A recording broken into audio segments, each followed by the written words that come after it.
It's nice to have you on another exciting edition of our educative program, a program designed to help the young one cultivate the habit of reading. Reading helps you grow maturely, and we always say reading is power. Welcome to Readers for Growth. I am Busola Faiga Okpeolu. On the program today, we have Chidi Oyenichea, Jessica Akintonde, Divine Isibwa. Our guest on the program is a very, very distinguished person, a distinguished and seasoned lecturer of the University of Ibadan, professor of zoology at the Lagos State University, now a politician. Please welcome Senator Ajayi Boroffice onto the program. Don't go away, we'll be right back.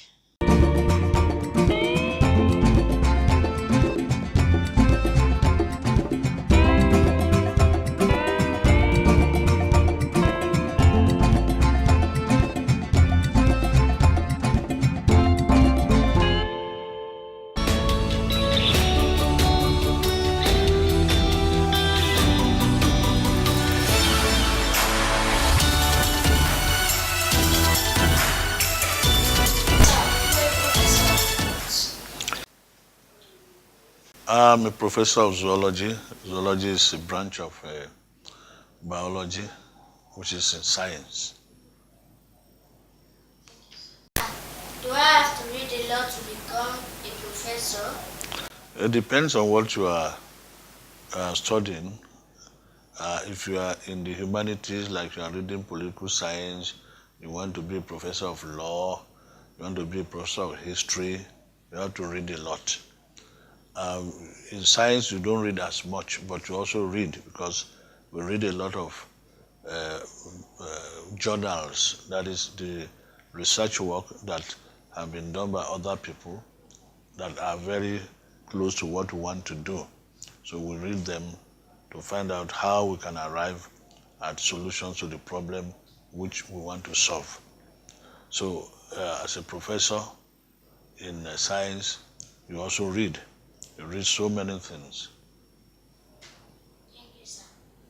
What can be done to make sure books are easy to get? Well, I don't think there's a problem in getting books. As far as I'm concerned, I think the problem is the developing the culture to read books. There are bookshops around. There are libraries around. Government has funded library. Every state capital has a library owned by the government, federal government. In Abuja, there's a federal government library where you can go into and read. Most schools also have library. You can go. When I was in primary school, we used to have a school library. And when I was in secondary school, we also have a school library. So I think getting a book is not very difficult. And as I said, culture. Parents who encourage their children to read can always go to the bookshop and buy books for them. When my children were young, they were very, very avid readers. There's a series called The Secret Seven. They read it, and there's another one, I can't remember the title now. So they're always there. And you can also borrow books from your friends. If you have a reading club among yourselves, you can borrow books, from your friends and read. So I don't think there's any difficulty in having access to books. Thank you, sir. Thank you. Sir, children don't want to read hard copy books. They prefer e-books. What can you say? Well, it depends. I'm a technologist. Somebody believes in technology. There's nothing wrong in reading e-books. But the only thing is that when you read hard copy book, you'll be able to make notes. You'll be able to underline areas you can underline with the e-book, but you'll be able to make notes on your hard copy. And there's an advantage because you feel part of it in your hand, because you are developing a culture. So I think that both are good, but the usual culture is to have a hard copy, and I think I would prefer the hard copy to the e-book. Sir, the libraries are dying. Children don't go to read there. What can be done? Well, the libraries won't die if people like you go to the library. The library is dying because people are not going there. I don't agree with you that the libraries are dying. There are libraries there. I told you the National Library is here in Abuja.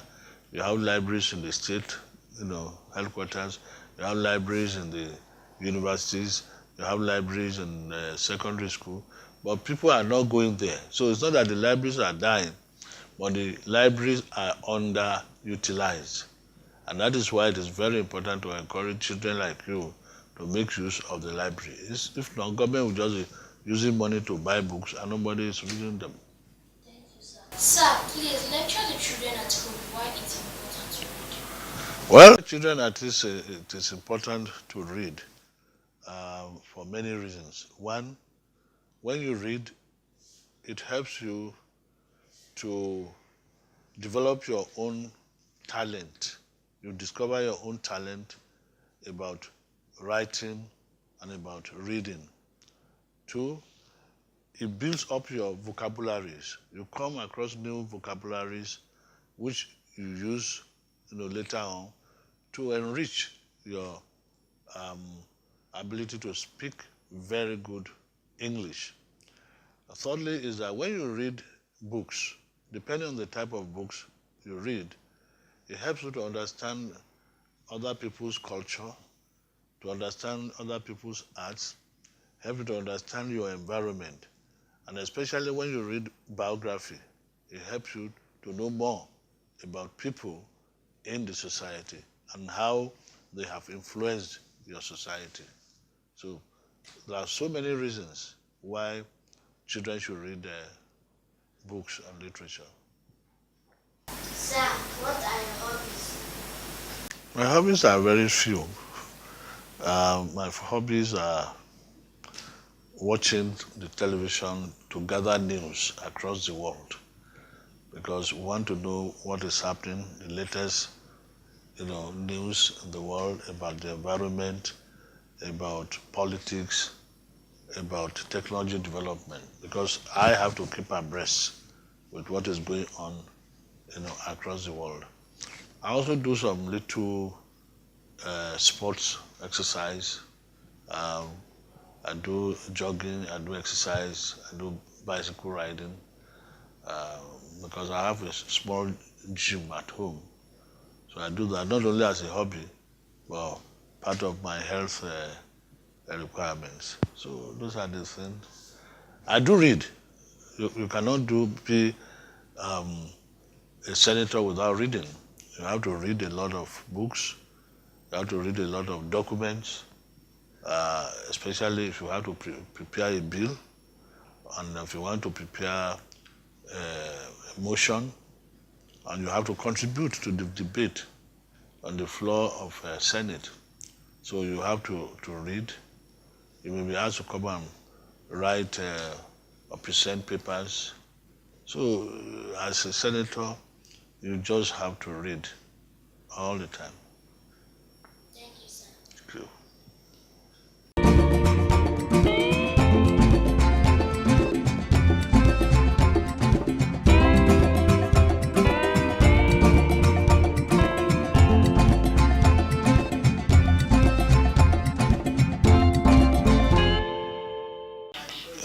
So children, we're going to read this book together. The title of the book is City Boy.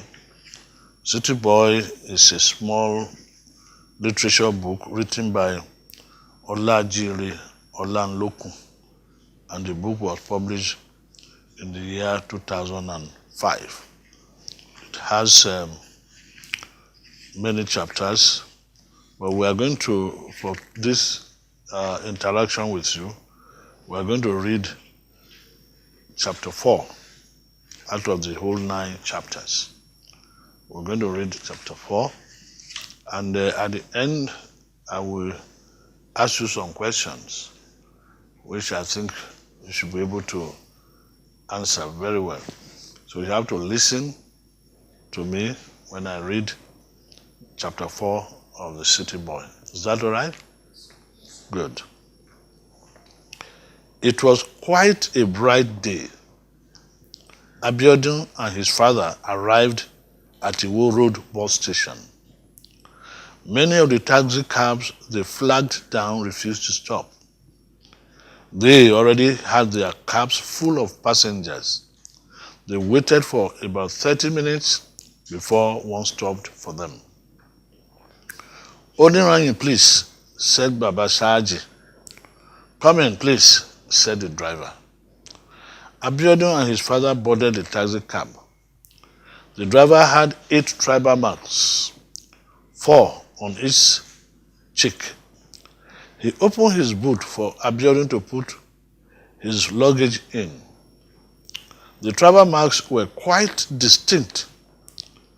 The man laughed hilariously when a middle-aged woman crossed the road with a heavy load on her head with a great speed.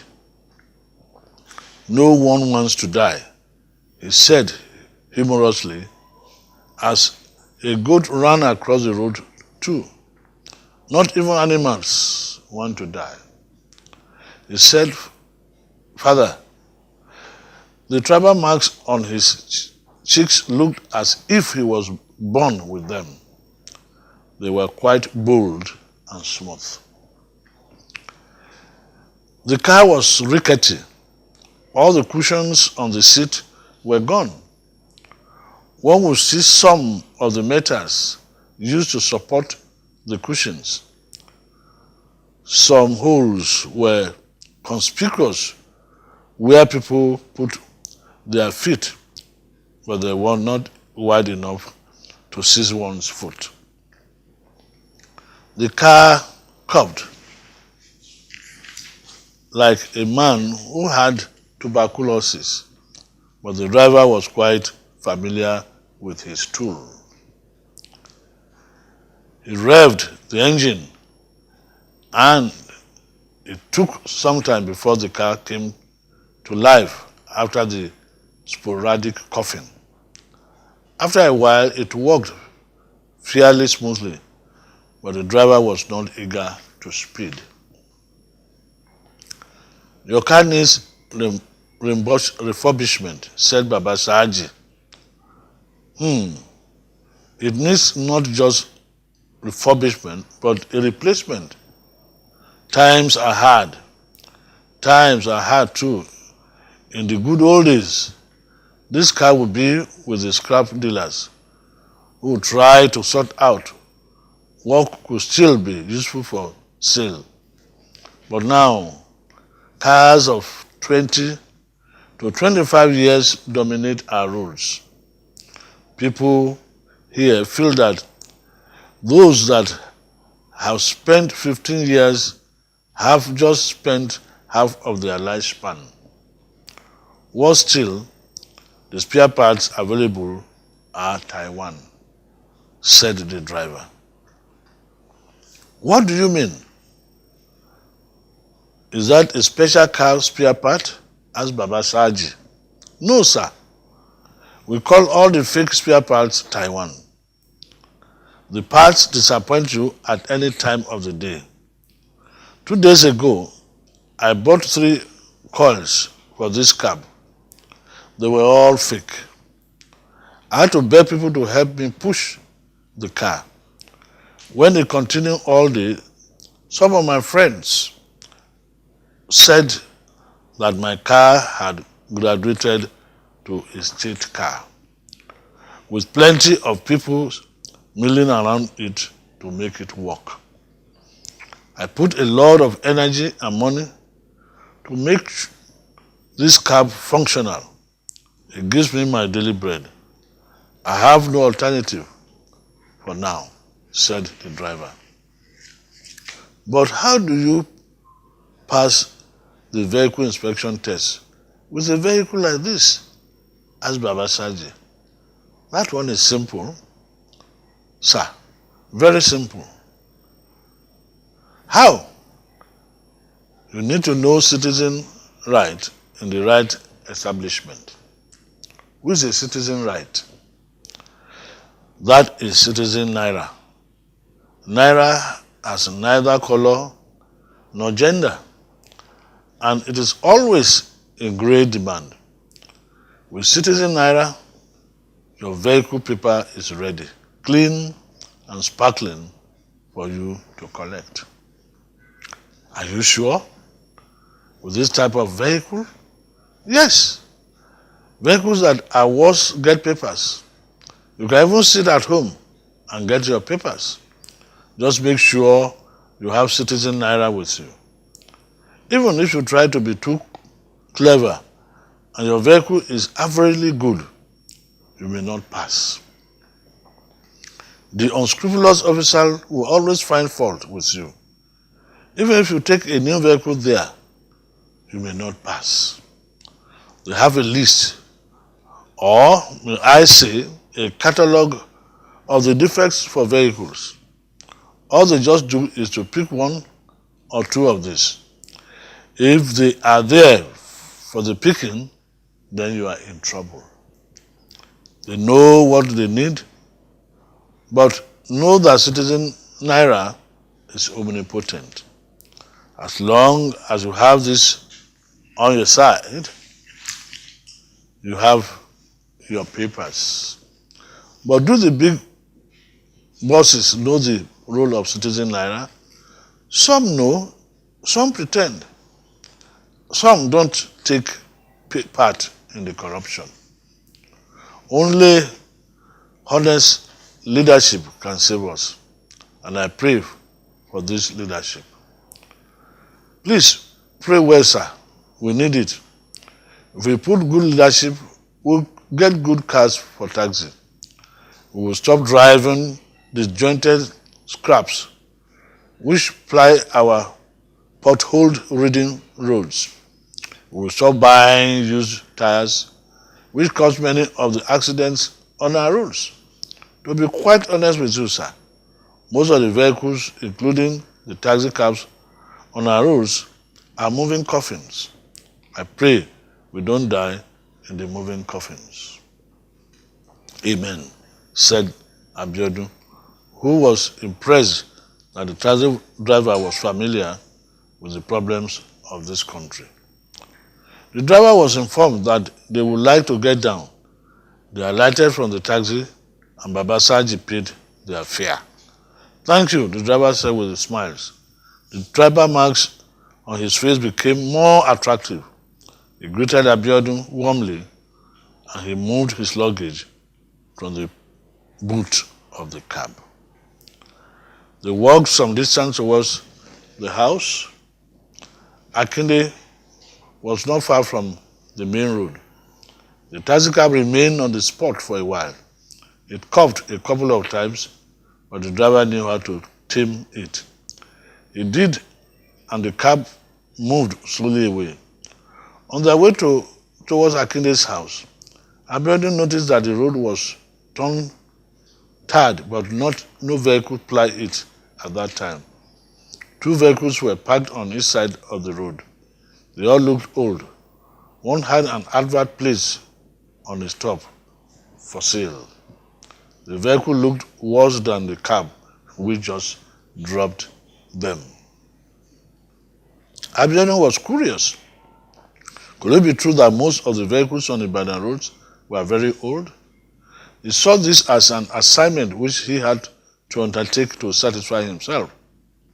Although no one who lived in Olorupo owned a car, there were Bolekaja vehicles owned by 2 wealthy men in the town. Indigenes of Olorupo who owned cars did not live there. They lived in some of the big cities and traveled home in their cars during festive periods. None of them had rickety cars like the taxi cab which just dropped them. Akinde was not in, neither were the members of his family. So Baba Saji and Abiodun stayed for a while. They saw hawkers selling all sorts of things. going up and down the street. Soon, they saw a staff bus. It was a Toyota Coaster with beautiful blue color. The driver parked and immediately Akinde came out of the bus. He carried a small bag. Abiodun went to him. He greeted him and took the bag from him. "Welcome, sir," said Abiodun. "When did you arrive?" he asked. "About 30 minutes ago," replied Abiodun.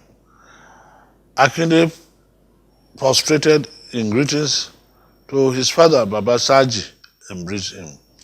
"I hope you have not waited for too long," asked Akinde. "No, we came a short while ago. We're having a panoramic view of this area," said Baba Saji. "My wife and children will soon come. You can have some soft drinks before we have lunch," said Akinde.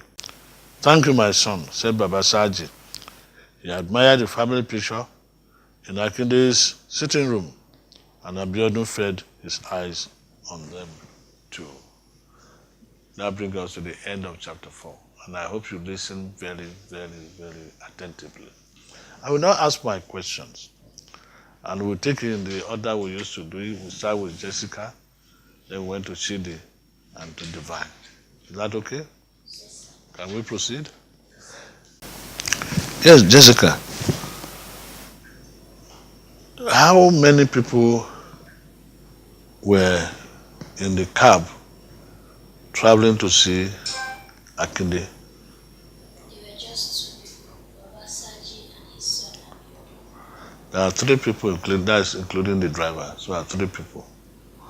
It's a very tricky question. There are 2 people going there, but there are 3 in the cab. Okay? Good. Chidi, how many marks, tribal marks, are on the right cheek of the driver? 4. Okay. Right. Now, Jessica, where did Abiodun put his luggage? The driver helped him to put it in The boot of the car. Yes, you are correct. Now, Chidi, what does the seat of the vehicle look like? New or old or rented? Why? because there was holes and it was torn. The different was showing. Yeah, the cushion was gone. The iron that I was showing, so you could see. Yes, you are right. Yes. Okay.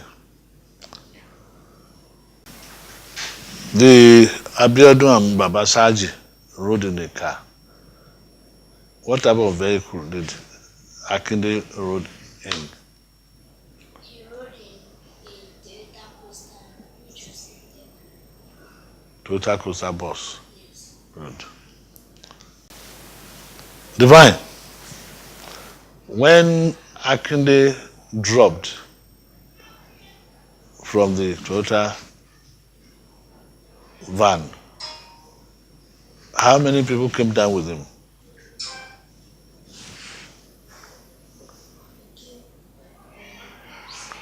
By himself. Okay, good. He said his wife and his children will join them later. So he was the only person who dropped from the vehicle. In one place, it said his vehicle is being described as a state car. Did you get that point? Jessica, did you get the point when he said it's now like a state car? Why did they describe his vehicle as a state car? Because everyone always comes To push it. There are so many people around always helping to push it, like a state car. You know, when the president is going, people will be, around the vehicle, protecting him. So he said because people will be really around, so it looked like a state car. They live in cities. They only come home once in a while, so they don't live in town. And that happens to many of us. We leave our villages and we live in big cities, and the villages are dying, and the cities are getting overcrowded.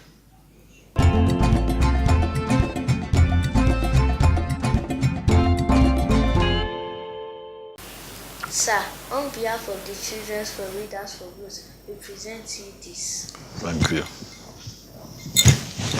Thank you. I do appreciate it.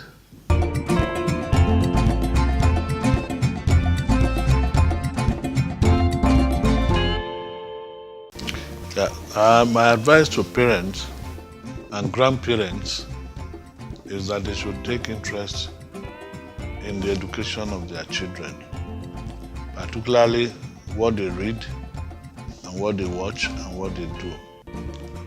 Parents should encourage their children to develop a reading habit.